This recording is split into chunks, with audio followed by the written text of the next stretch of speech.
Hey guys, Dr. Burkitt here. I'm here with Casey, one of my great dental assistants, and she's going to do what's called a Vogue Style interview with me. So she's got 20 questions kind of going, letting me kind of show what I'm like, and letting you guys know a little bit about me and how I became a dentist and my life in general. Casey? All right, Dr. Burkitt, when did you realize you wanted to be a dentist? So I was planning on going to medical school back in undergrad and throughout high school, but every doctor I met seemed kind of burned out and overworked and not too happy. One of my friends from New Hampshire, where I grew up, I went to go and spend some time with him over spring break, either sophomore or junior year, I don't remember which year. But I hung out with his family, and his dad happened to be a dentist. So I actually, a dentist and I believe a pastor. So we had some heart-to-heart talks, and we kind of, went out, discussed life and family and working and a lot of other issues. I wasn't planning on doing that trip, but it was very enlightening. And he seemed to really have a good work-life balance and family work-life balance, kind of being able to do everything. And that's what I want to be able to do with my life. So that's kind of one of the main reasons I shifted towards dentistry, compared to other forms of the medical field. All right, great. Question number 2. Hermie and Rudolph the Red-Nosed Reindeer wanted to be a dentist so bad, but thought he was such a misfit. What's one piece of advice you would give him to help him along his dental journey? For anyone going to dental school, I'd probably say you got to have really good math and science scores, right off the bat. That's one of their obvious cutoffs. And then also for getting into dental school is really only half the battle. So when you're in there, just kind of take everything day by day. Don't get overwhelmed with all the work that they're going to show you up front. The faculty and the teachers actually try and break you in a way and kind of push you past your limits too, because when you're working on the field, you're going to be in situations you got to really just figure out on the fly. So they kind of really push you hard, but I believe that training and having that foundation is actually really good. So I'd say make sure you're good on math and science, and just when you see a problem, just breathe and keep your head clear and try and focus whenever you're having a weird situation you're not quite sure what to do. Question 3. What is your go-to snack? Beef jerky. All right, question 4. You have traveled a bit. Where is a place that is still on your bucket list and you still plan on going? I want to go to Barcelona, Spain with my wife. Question 5. What is your favorite song from the 90s? What is that song called? It's by the Fugees. Killing Me Softly. I remember seeing that video when I was little. I remember when music videos were still kind of new and cool, and that's a good song. You guys should listen to it. All right, question 6. How many speeding tickets have you had? So I didn't get any until I moved to Virginia, which would be 3 years ago now.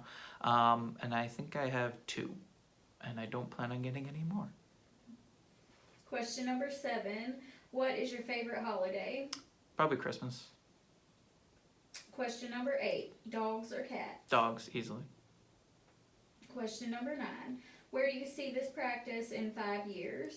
My goal for the practice, I'd say, is to have it fully equipped, full staff and team, working kind of very efficiently but not rushing.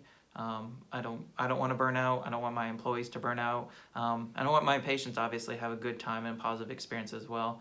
Not really planning on expanding to anything huge. I don't plan on having a dental empire. I just want to have one office run really, really well, and hopefully get there before 5 years. But if it takes 5 years, then that's fine too. Great. Question number 10.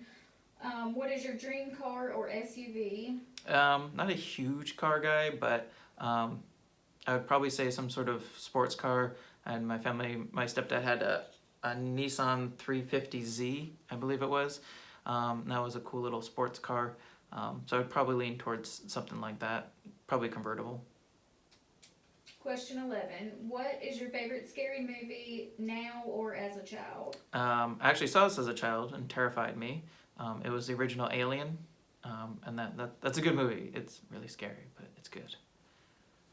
All right, question 12. What is the best costume you have ever worn as a child? So I wasn't a child for this, but I had so many people over the years, ever since high school, asking me to dress up as Harry Potter, because they all said I look like him. I don't think I do, at least not anymore. And then I think the end of undergrad, I did get a full-on Harry Potter costume, and This is back in Philadelphia where I went to Temple for undergrad and dental school, and I had people stopping me on the street trying to get pictures. I had girls trying to pull me into the club because I guess they really were big Harry Potter fans. So I guess maybe I should have done that sooner because there was some side benefits I didn't really expect. But yeah, Harry Potter was definitely my most popular Halloween costume by far. Question 13. What is your favorite season? Probably fall. I like the leaves changing and it's not too cold yet.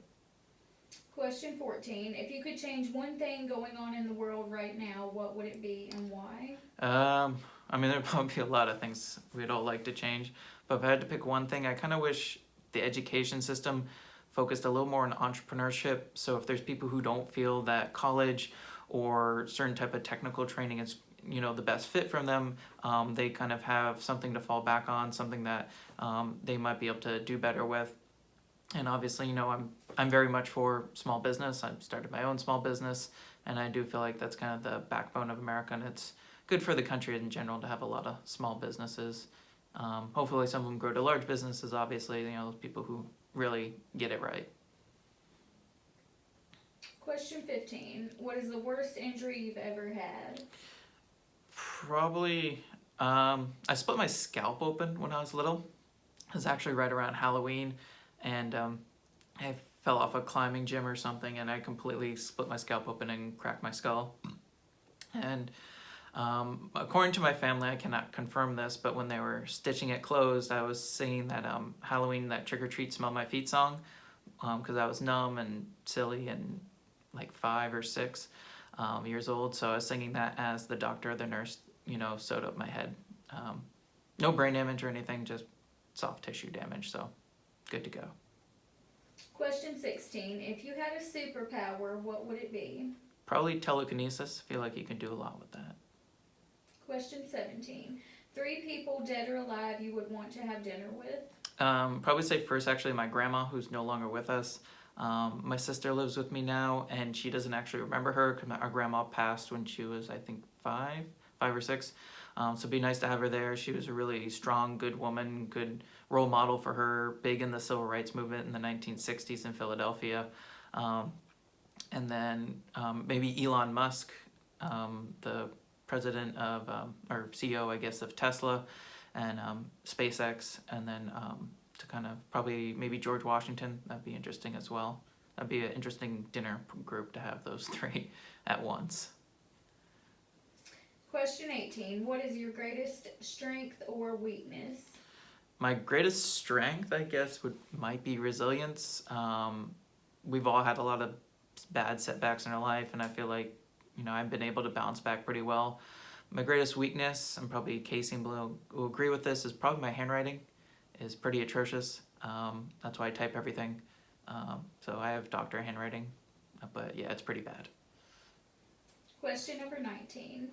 If you could wake up tomorrow in the body of someone else, who would it be and what would you do?